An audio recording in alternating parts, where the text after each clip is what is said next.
은혜를 좀 거룩한 전도의 도구로 썼으면 좋겠습니다. 터치해 주시고요. 마태복음 9장 14절부터 시작하고 있습니다. 예수님의 제자가 아니라 요한의 제자들이 예수님께 나왔다고 얘기하고 있습니다. 여러분, 세례 요한의 제자일 것입니다. 찾아와서 금식 논쟁을 일으키고 있습니다. 이렇게 말하는 거죠. 우리와 그리고 바리새인들은 금식하는데 어찌하여 당신의 제자들은 금식하지 아니하나이까? 여러분 저는 의아한데요. 언제 세례 요한과 제자들이 그리고 바리새인들이 같은 마음과 같은 뜻을 가졌었나 모르겠습니다. 세례 요한의 그 외침을 우리가 기억하지 않습니까? 바리새인들을 향해서 여러분 회개를 선포하지 않았습니까? 독사의 새끼들아라고 선포한 적이 있었습니다. 그리고 요단강에서 세례를 베풀었고 예수님이 내 뒤에 오실 분이고 나는 물로 세례를 주지만 내 뒤에 오실 이는 성령으로 세례를 베풀 것이다. 그 세례 요한의 제자들이 지금 이게 무슨 말입니까? 바리새인들과 우리는 동격이라고 얘기하는 것처럼 저는 들리거든요. 그러면서 금식, 왜 금식하지 않느냐? 이 논쟁에 불을 지피고 있는 의도가 저는 조금 이해가 되지 않았습니다. 그런데 우리는 때로는 이 논쟁의 당사자가 될 때가 있습니다. 그러니까 하나님이 예수 그리스도를 이 땅에 보내주셨죠. 예수님께서 인자가 되어서 우리 가운데 구원을 베푸실 메시아로 오셨습니다. 그래서 세례 요한도 내 뒤에 오실 이 바로 내 뒤에 오실 예수님을 위해서 6개월 먼저 나서 그 길을 열었던 앞선 자였습니다. 주님 오실 길을 닦았습니다. 주님 오셔서 이제는 율법을 완성하시고 그리고 마침내 구원을 이루시기 위해서 예수님은 하나님 나라의 복음을 전파하시고 가르치시고 그리고 예수님은 많은 병자들을 고쳐 주셨습니다. 예수 그리스도를 믿는 자들은 구원을 얻게 되는 새 시대가 열렸습니다. 그러니까 율법으로 구원을 얻는 것이 아니고 새로운 가르침, 그 예수님께서는 새로운 나라를 그가 친히 이 땅에 보여주셨다는 것이죠. 그러면 그 사실을 믿고 세례 요한을 따랐던 제자들이라 할지라도 그리고 내 역할이 여기서 끝났다 할지라도 어쩌면 세례 요한이 살아계셨더라면 이 제자들을 책망할 것입니다. 여러분 내가 하고 안 하고 내가 주연이 되고 내가 주연이 아니고 나는 보조 출연자가 되고 나는 주인공이 아니라도 여러분 하나님의 역사 앞에 그저 이름 없는 무명의 한 여인이 될지라도 하나님은 귀하게 여기신다는 것이에요.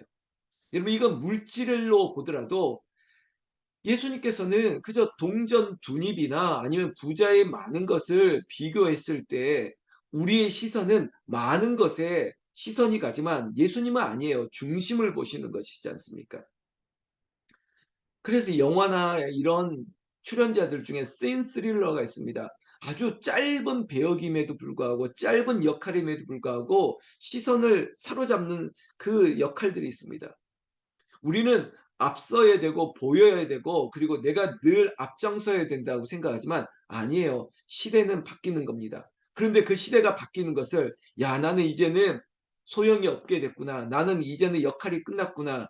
나는 이제는 뒤에 빠지게 됐구나. 이런 인간의 섭섭함이나 서운함으로 보면 지금 동일한 논쟁이나 이 함정에 빠진다는 거죠. 요한의 제자들은 섭섭했다는 겁니다. 야, 세례 요한이 있을 때는 우리가 그래도 쓸모 있었던 것 같은데 이제 예수님의 제자들이 보니까 야, 우리도 옛날에 저렇게 인기가 있었고 이렇게 쓰임 받았을 텐데 이런 생각을 하지 않았을까? 그러니까 금식 앞에 지금 비교급하지 않습니까? 나와 바리새인들은 금식하는데 저 사람들은 왜 하지 않느냐는 것입니다. 여러분 그때 예수님께서 이거 좀 정리해 주셔야만 했습니다. 15절 말씀에 예수께서 그들에게 이르시되 혼인집 손님들이 신랑과 함께 있을 동안에 슬퍼할 수 있느냐? 그러나 신랑을 빼앗길 날이 이르리니 그때에는 금식할 것이니라. 여러분 지금은 기뻐할 때라는 것입니다. 여러분 지금 예수님과 함께 새 시대를 열고 그리고 예수님께서 천국 복음을 가르치고 전파하고 그리고 예수님께서 친히 하늘의 권세로 말미암아 고치시는 기적과 같은 기쁨이 가득한 이것을 혼인잔치집이라고 말하고 있지 않습니까? 이 자리에 신랑과 함께 즐겨야죠. 여러분 이스라엘의 혼인잔치는 정말 축제와도 같습니다. 우리나라의 혼인도 기쁘겠지만 그들의 혼인, 저도 이스라엘에서 그들의 전통을 그대로 봤지만 저녁에 모든 사람들이 기뻐하며 춤추며 오랫동안 그 결혼 예식을 피로연들을 하고 있거든요. 그런데 그 자리에서 어찌 기뻐하지 않을 수 있겠습니까? 어찌하여 먹고 마시고 포도주를 마시면서 즐거워하는 그 시간에 그때 금식을 논한다니요. 여러분 교회는 기쁜 곳입니다. 혼인 잔치예요. 이 자리에서 우리는 기뻐하는 것이 마땅한 것이죠. 그런데 그 기뻐하지 않고 나 때는 요즘 뭐 MZ 세대라는 말도 있고 뭐 듣기 좋은 말은 아니지만 나 때는 말이야 이거 옛날에 옛날 말처럼 돼 버리지 않았습니까? 직장 상사들이 라떼는 말이야 라꾸라꾸 침대 펼쳐놓고 밤잠 뭐 밤낮 잠도 뭐 자지도 못하고 일했는데 뭐 이러면서 라떼는 이런 얘기하는데 근데 교회에는 라떼는 없을까요? 교회도 있죠. 근데 그것이 제가 나쁜 말이 아니라 저는 참 안타까운 게 우리 어머니 세대와 같은 헌신이 과연 우리 후배들에게 있을까 걱정됩니다. 왜냐하면 제가 저를 보더라도 그래요. 저는 저희 아버지만큼 그런 헌신적인 목회를 할 수 있을까? 저도 막 두렵거든요. 그런데 지금 우리 권사님들이나 이렇게 보면 저는 뭐 윤경자 권사님도 있고 양경호 권사님도 있는데 우리 선배들의 이 믿음을 후배들이 따라갈 수 있을까? 그래서 저는 더 많이 기도합니다. 어쩌면은 손이 많이 가는 자식에게 더 애정을 쏟아야 될 수밖에 없죠. 얘가 더 예뻐서가 아니라 손이 많이 가기 때문이에요. 여러분 그 자식을 더 품고 더 시간을 공을 들여야 되지 않겠습니까? 그리고 이 시대 이 다음 세대들이 일어나야 되기 때문에 어쩌면 투자해야죠. 그래서 선배들과 후배들이 그런 관점으로 서로의 역할들이 이제는 나는 뒷방에 내가 눌러 앉아야겠네. 누구는 이제는 우리는 아무것도 역할이 없네. 아닙니다. 그 시대에 필요한 사람들을 하나님이 세우신 것이고 그래 누군가는 앞서야 되고 누군가는 뒤에서 지원 사격을 해야 되고 막 이런 역할의 교대들이 있어야죠. 예수님께서 지금은 이 시대는 신랑과 함께 잔치를 벌이고 그 잔치 가운데 초대할 일들로 가득한데 곧 예수님께서 십자가에 죽으시고 돌아가시는 그 놀라운 구원의 십자가의 복음이 이루어질 그때가 곧 도래할 건데 지금은 잔치를 벌일 때라는 것입니다.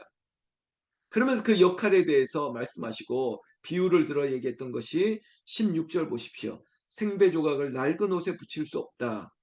왜냐하면 기운 것이 헤어질 새 옷이 헌 옷을 망쳐 놓을 수 있기 때문이다. 이거 특히 우리 여성분들은 이 의미를 더 잘 새기겠죠. 그리고 17절 새 포도주와 낡은 가죽 부대에 넣지 아니한다. 왜냐하면 그리고 새 부대가 터져 새 포도주는 새 부대에 넣어야 한다. 뭐 이런 거 비유 제가 지금 적절하게 얘기한지 모르겠습니다. 그러나 의미를 알고 있으시겠죠. 여러분 우리에게 있어서 날마다 새로운 은혜를 구하는 것이에요. 날로 새로운 것이죠. 그런 은혜가 오늘 새벽에도 마찬가지입니다. 우리가 이전의 은혜를 가지고 버티는 것이 아니라 우리 권사님들의 은혜가 너무 크다는 걸 알아요. 그러나 그 은혜 위에 은혜를 더하고 더해야죠. 그리고 그 믿음의 반석 위에 더 높이 세워지고 더 든든히 세워져야죠.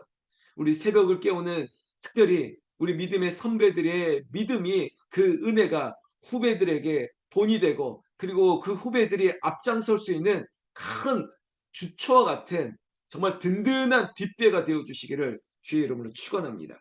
여러분 이런 논쟁이 아니라 이거 예수님께서 정리하고 이제는 새 시대를 열 예수님과 함께 해야 될 일들을 바라보게 하십니다. 18절 예수님께서 이전에도 그랬지만 예수님께서는 병든 자를 고치셨습니다. 오늘도 세례 요한의 제자들과의 이러한 얘기들 앞에 그들에게 이해를 시키고 있는 그 와중에 가르치시는 거죠. 가르치시는 와중에 한 관리가 왔습니다. 그 관리의 딸이 지금 죽었다는 거예요. 방금 죽었는데 얼마나 갈급했으면 예수께 찾아와서 그 몸에 손을 얹기만 하면 살아날 것인데 와 주십시오 청하고 있습니다. 그때 제자들과 함께 그 딸을 만나러 가던 중에 20절에 12년이나 혈루증을 앓는 여자가 뒤로 왔다고 얘기하고 있습니다. 여러분 12년이나 혈루증으로 여러분 이 혈루증이라는 게 산부인과 그리고 피부과 복합적인 그 피를 쏟는 그런 병이었겠죠. 지금이야 분명히 무슨 병이고 어떠한 치료가 있을 수 있겠지만 당시에 피를 쏟는 것 그리고 피부와 관련된 산부인과적인 질환은요 부정되다고 여겼습니다. 이거 함부로 드러낼 수도 없었던 일이었습니다.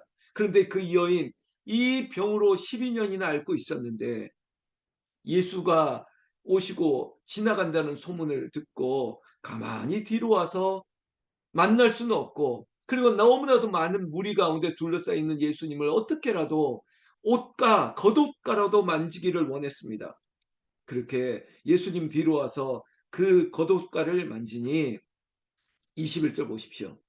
이는 그 여인의 마음에는 그 겉옷만 만져도 구원을 받겠다 함이라. 그 겉옷만 만져도 구원을 받겠다 함이라. 여러분 이건 놀라운 믿음 아닙니까? 손 내밀어 주를 만져라 주 지나신다. 여러분 주님이 지나갈 때 그 겉옷만 만져도 손 내밀어 그 겉옷만 스치기만 해도 나을 것이라고 믿었다는 거예요. 이 12년이나 혈루증으로 앓았던 여인이 얼마나 갈급했으면 사랑하는 권사님들 집사님들 우리의 믿음이 그래 갈급함을 가지고 있어야죠. 주님, 주님 만지기만 하면 그 겉옷가를 만지기만 하면 이 자리에 있는 우리 권사님들, 집사님들 주님이 오늘 보혜사 성령 치유의 영을 보내셔서 우리의 약한 곳을 아픈 곳을 만져주셔서 하나님 고쳐주실 줄로 믿습니다. 그 믿음으로 기도하시기를 주의 이름으로 축원합니다. 여러분 어떻게 되었을까요? 예수님께서 돌이켜 말씀하셨습니다. 그가 어떻게 한 것을 왜 두려워서 사람들 앞에 보이지도 못하고 제가 수치스러운 질병이었다고 얘기했지 않습니까? 그 시대에. 그러니 드러내지도 못하고 가만히 만졌던 것을 사람들은 몰랐지만 예수님은 알았습니다. 그래서 예수께서 22절에 돌이켜 그를 보시며 이르시되 이를 먼저 안심시키는 거예요. 왜 주변이 나를 볼까봐 판단하고 정죄할까봐 앞서서 세례 요한의 제자들도 이런저런 논쟁을 했지 않습니까? 이렇고 예전에는 이랬는데 예전에 이랬는데 이 혈루증 여인의 마음은 어땠을 거예요?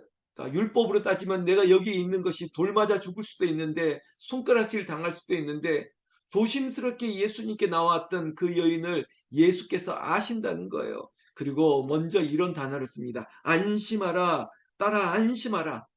안심하라. 권사님 안심하세요. 안심하세요. 내 믿음이 너를 구원했다. 이겁니다. 그 즉시 구원을 얻었대요. 새벽에 너를 도우리라. 이 새벽에 너의 믿음이 너를 구원했다. 우리에게 이런 기적이 이런 간증이 일어나기를 주의 이름으로 축원합니다. 에이 나한테는 그런 일이 일어날까? 아니에요. 간절히 찾는 자에게 하나님께서 역사하신다는 거죠. 자, 이 역사를 기적을 일으키시고 예수님께서 아까 가던 길을 마저 가셨습니다. 누구였습니까? 딸이 죽었다는 간청을 하고 손만 얹으면 살아나겠다고 죽었는데 살아나겠다고 믿고 찾아왔던 이 관리의 집에 들어가셨습니다. 벌써 장사 지낼 사람들이 와서 피리 불고 떠드는 것입니다. 예수님께서 담대하게 그들에게 물러가라.